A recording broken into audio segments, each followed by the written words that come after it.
देखो मुझे फर्क नहीं पड़ता हम जीते हम हारे या गेम में कुछ भी हो, but I want this person to start every fucking game for us in our backline. भाई साहब एक प्रॉपर गैंगस्टर, एक प्रॉपर गुंडा, एक प्रॉपर मवाली है ये बंदा। हम कहते हैं ना कि वो सर्जियो रामोस की हरामीपंती कौन करेगा इस टीम में। एक प्रॉपर बंदा है राउल एसेंसियो नाम का, and he is the guy जो प्रॉपर, जो कहते हैं ना कि किंग के जाने के बाद उसकी जगह कौन लेगा, तो ये इंसान उसकी जगह जरूर लेगा। ठीक है, माना कि बहुत कम टाइम खेला है इस गेम में, बट हर एक टैकल, हर एक चीज मुझे इस बंदे की बहुत ही ज्यादा पसंद आती है जब वो पिच पर खेलता है हमारे लिए। तो हाँ गाइस, फाइनली जो चीज हमें देखनी थी वो हो चुकी है। अब हम देखेंगे एक El Clasico in the final of the Super Copa जो होने वाला है संडे रात को। तो जो लोग चाहते थे कि real Madrid and FC Barcelona का गेम हो, तो फाइनली अभी वो गेम हम देखेंगे इन द फाइनल। तो बातें तो है बहुत सारी इस वीडियो में करने के लिए, तो शुरुआत करते हैं with the game of Real Madrid and Majorca.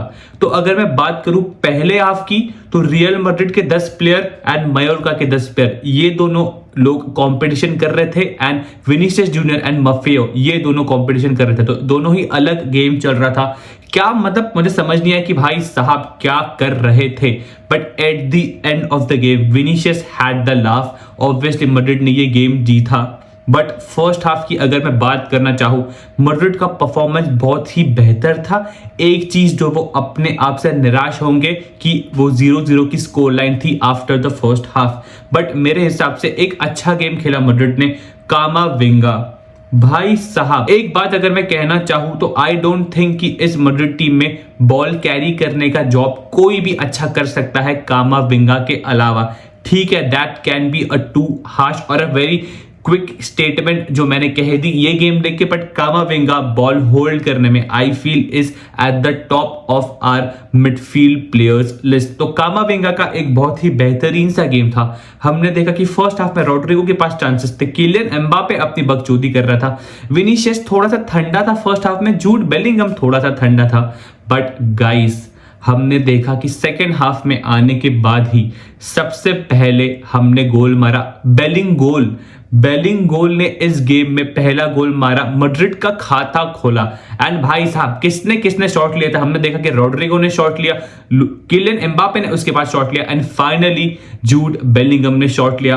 वो कहते हैं ना कि एक चीज तुम्हारे लिए जब स्टार्ट होती है, एक अच्छी चीज जब तुम्हारे लिए स्टार्ट होती है, बेसिकली एक अच्छा समय जब तुम्हारे लिए स्टार्ट होता है, तो चीजें अपने आप फॉल्स इनटू प्लेस। तो ये चीज जूड बेलिंगम के साथ हो रही है। वो ओसासुना वाले गेम में जो पहला गोल पड़ा था, वहां से भाई साहब ऑलमोस्ट एवरी गेम में गोल मार रहा है फॉर रियल मैड्रिड। उसके बाद अगर मैं बात करना चाहूं तो हमारे रोड्रिगो भैया का आज जन्मदिन था, एंड उसने भी एक गोल मारा इस गेम में। लुकास वास्केस का एक बहुत बेहतरीन सा क्रॉस था, तो बर्थडे पे गिफ्ट मिल गया हमारे बंगाली को। बंगाली ने भी ऑब्वियसली वो तीसरा गोल मारा। सेकंड गोल एक ओन गोल था, बेचारा अनलकी सा डिफेंडर, बट सेकंड गोल एक ओन गोल था, एंड मैड्रिड ये गेम 3-0 जीतती है।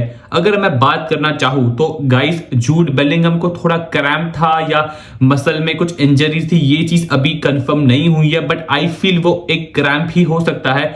प्लीज भाई प्लीज जूड बेलिंगम, मुझे चाहिए कि वो एल क्लासिको में खेले अगेंस्ट एफसी बार्सिलोना। ऑब्वियसली चाओमेनी को हमने देखा कि एक इंजरी होती है एंड वो सब ऑफ हो जाता है।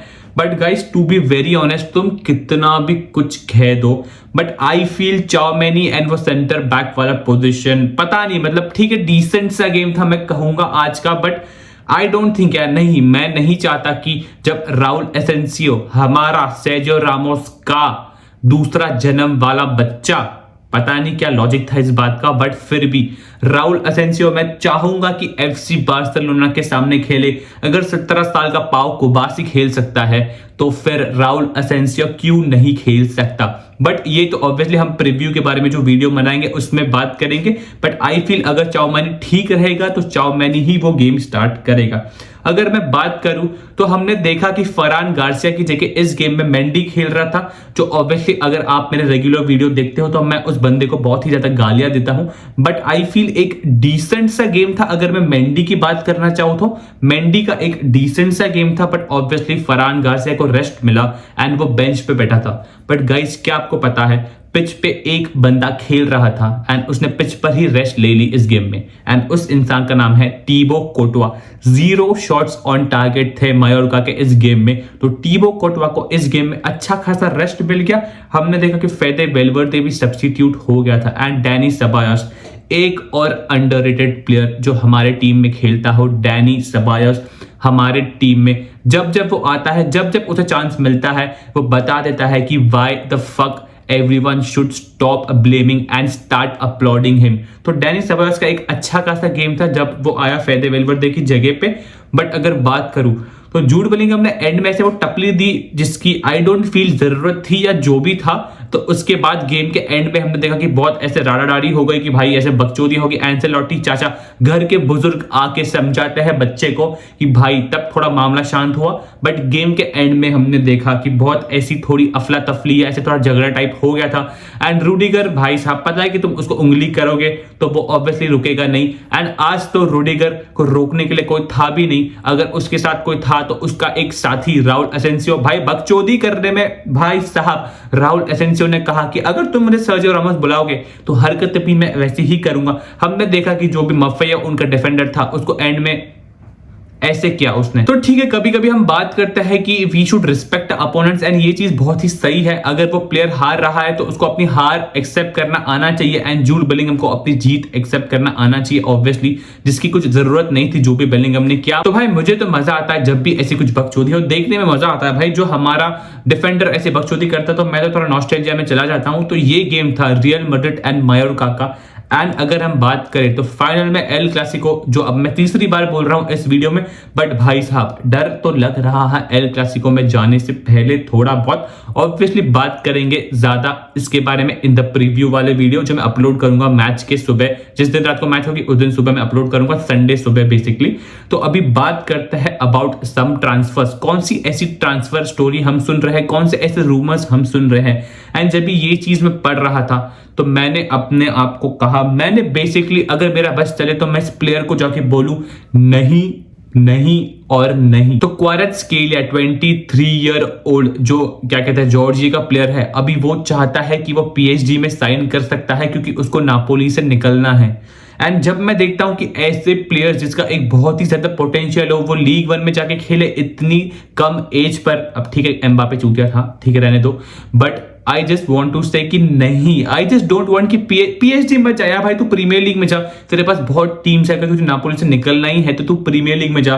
बट पीएसजी नहीं यार, मतलब 80 मिलियन का पैकेज नापोली चाहती है पीएसजी से, तो अभी वो बात करेंगे एंड नेक्स्ट डेज में क्लियर हो जाएगा कि ये कौन से टीम में जाने वाला है।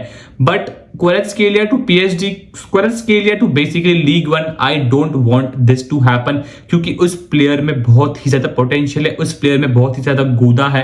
एंड अगर हम बात करें अबाउट जॉर्जिया तो भाई बस 30 लाख का पॉपुलेशन है जॉर्जिया का, एंड 30 लाख में ये बंदा, अगर इसकी थोड़ी बैक स्टोरी की बात करें तो जो क्रिस्टियानो रोनाल्डो ने एकेडमी खोली थी जॉर्जिया में, वहां से ये निकल के आया था। तो क्वारात्स्केलिया अगर तू मेरी बात सुन रहा है, ऑब्वियसली तुझे हिंदी नहीं आती, बट भाई पीएसजी तो मत ही जा, कहीं और चला जा। एंड अगर मैं बात करूं तो नेक्स्ट रूमर जब मैं देख रहा था एंड जब मैं इसके बारे में पढ़ रहा था तो ये हमारे बगल वाले दुश्मन की ही बात है। हमारा दुश्मन एफसी बार्सिलोना का प्लेयर जो एक टाइम पे कार्लोस पुयोल से कंपेयर किया जाता था, रोनाल्ड अराहो, जो कहा जाता था कि विनीसियस को अपने जेब में रखता है, बट ऑब्वियसली इक्वल बैटल था वो दोनों के बीच, ऑब्वियसली बट अब वो दिखते हुए आ रहा है कि वो बार्सिलोना छोड़ सकता है एंड वो यूवेंटस जा सकता है, या फिर वो कोई प्रीमियर लीग क्लब में भी जा सकता है। तो अगर मैं बात करूं तो अराहो इंजर्ड हुआ था 6 महीने से, एंड जब वो वापस आया तो पाओ कुबासी, जब 17 साल का पाओ कुबासी अराहो को बेंच कर सकता है तो उसके दिमाग में एक थॉट ये भी आ सकता है कि मे बी मुझे अब गेम टाइम ना मिले तो मैं यहां से बाहर निकल सकता हूं। But I feel Araujo is meant to be for FC Barcelona, क्योंकि हम सबको पता है कि इनिगो मार्टिनेज अब ज्यादा टाइम नहीं रुकेगा। मे बी थोड़ा बहुत भी अगर डाउनफॉल आता है तो हांसी फ्लिक उसको बेंच कर सकता है। तो अराहो जाने वाला है यूवेंटस में या फिर कोई दूसरे प्रीमियर लीग क्लब में। तो I just don't want this to happen, क्योंकि अराहो एक बहुत ही बेहतरीन सा प्लेयर है, एक कैप्टन मटेरियल है एफसी बार्सिलोना के लिए। हमने देखा कि रफीनिया, हमने देखा कि फ्रैंकी डियोंग, ये दोनों कैप्टन है एफसी बार्सिलोना के basically, but अराहो is a proper captain material for FC Barcelona. And उसने अगर छोड़ा एफसी बार्सिलोना तो भाई साहब 80 मिलियन के अराउंड इसका भी बार्सिलोना पैसा मांगेगी, बट देखते हैं कि उनको कितना मिलता है। एंड अगर ये जाता है तो रूमर्स ये भी है कि जॉनटन टा बार्सा की टीम में आ सकता है समर वाले ट्रांसफर विंडो में। तो बातें तो ऐसी बहुत सी चल रही है, देखते हैं कि एट द एंड होता तो होता क्या है।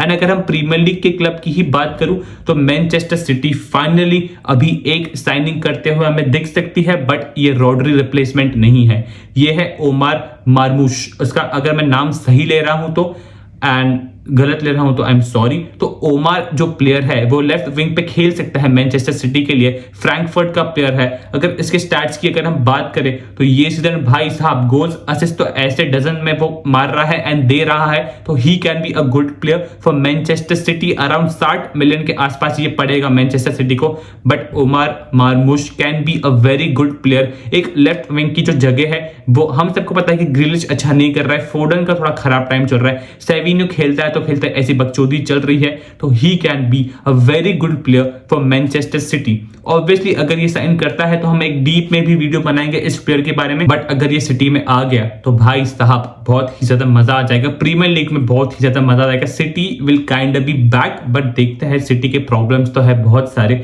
ये तो एक पहला सोल्यूशन है। एंड अगर मैं सिटी की बात करूं तो उनके पड़ोसी की बात करते हैं, जिनकी अभी बात ये हो रही है कि फाइनली मार्कस रैशफोर्ड जो उनके कोक से निकला था, बेसिकली उनके एकेडमी से निकला था, अब हमें जाते हुए दिख सकता है। वो एसी मिलान वो डेस्टिनेशन हो सकता है मार्कस रैशफोर्ड के लिए। ऑब्वियसली हमने इसके पहले वाले वीडियो में भी बात की थी, बट चीजें अभी धीरे धीरे बढ़ रही है। मार्कस रैशफोर्ड का जो एजेंट है, उसका भाई बेसिकली उसका एजेंट है, तो वो अभी मिलान के ऑफिस में गया था एंड मिलान के बोर्ड से बात कर रहा था कि बेसिकली उनके प्लान क्या है, एंड फाइनली उसके बाद वो डिसाइड कर सकते हैं। बट आप यूवेंटस एंड आप डॉर्टमंड को भी रूल आउट नहीं कर सकते, यूवेंटस भी एक अच्छा ऑप्शन हो सकता है मार्कस रैशफोर्ड के लिए। तो देखते हैं ना, बात वही है कि क्या मार्कस रैशफोर्ड अपने आप को रिडीम करेगा मैनचेस्टर यूनाइटेड से निकलने के बाद। तो सैंचो की अगर हम बात करें तो जब वो डॉर्टमंड में गया था उसने अपने आप को रिडीम किया था, तो क्या रैशफोर्ड भी वो कर पाएगा? देखते हैं, ये तो वक्त ही बताएगा हमें कि बेसिकली कौन किसको क्या रिडीम हो पाएगा, तो देखते हैं। तो अगर अभी प्लेयर्स से हट के थोड़े मैनेजर्स की बात कर ले तो अभी एक हाल ही में नया मैनेजर अपॉइंट हुआ है वेस्ट हैम के लिए, एंड वो मैनेजर का नाम है ग्राहम पॉटर। हम सबको पता है कि ग्राहम पॉटर इसके पहले चेल्सी में नौकरी कर रहा था, बट बुरी चीज हुई थी उसके साथ, चेल्सी को वो वहां तक नहीं पहुंचा पाया था जहां चेल्सी के बोर्ड को चाहिए था, तो उसको पिछवाड़े पे लात मारकर निकाल दिया गया था। उसके बाद रूमर्स ये भी थे कि वो इंग्लैंड टीम को भी लीड कर सकता है, बट अभी फाइनली वेस्ट हैम का कोच वो बन चुका है।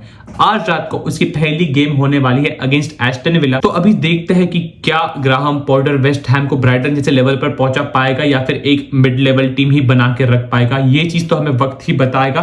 तो बेसिकली यही सब चल रहा था इन द ट्रांसफर मार्केट। तो guys, thank you so much for watching this video.